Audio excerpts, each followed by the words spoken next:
ఒక జింక అసలు భయపడకుండా రెండు సింహాల మధ్య నడుస్తూ వస్తుంది. ఇది చూసిన పెద్దయిన జింకతో ఇలా అడిగాడు, ఇంత క్రూరమైన రెండు జంతువుల మధ్య నడుస్తూ వస్తున్నా నీకు భయం లేదా అని.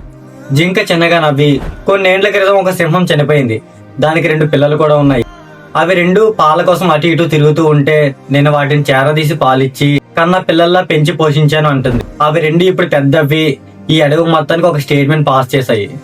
మా జింక అమ్మ వైపు ఎవరైనా కన్నెత్తి చూస్తే మేము ఊరుకోమని. ఇదంతా పక్కనే చెట్టు మీద కూర్చున్న రామచిలక విన్నది.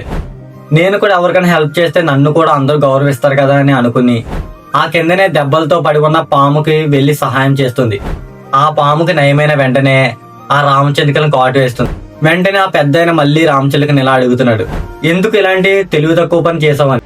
వెంటనే ఆ రామచిలుక ఇలా అంటుంది, జింక చేసిన మంచి పనే నేను కూడా చేయాలనుకున్నాను, జింకని గౌరవించినట్టు అందరూ నన్ను గౌరవించాలనుకున్నాను, అందుకే ఇలా హెల్ప్ చేద్దాం అనుకున్నాను అంటుంది. వెంటనే ఆ పెద్దయిన ఇలా అంటాడు, సహాయం చేస్తే మంచిని గుర్తించుకునే సింహం లాంటి పిల్లలు చేయాలి కానీ ఏ కంచంలో తిన్నారో ఆ కంచంలోనే విషం చిమ్మే పాములకు కాదు. ఎవరైతే మీ సహాయాన్ని గుర్తించి లైఫ్ లాంగ్ గుర్తుపెట్టుకుంటారో వాళ్ళకి మాత్రమే సహాయం చేయండి, అంతేగాని అవసరానికి వాడుకుని వదిలేసే వాళ్ళకి కాదు.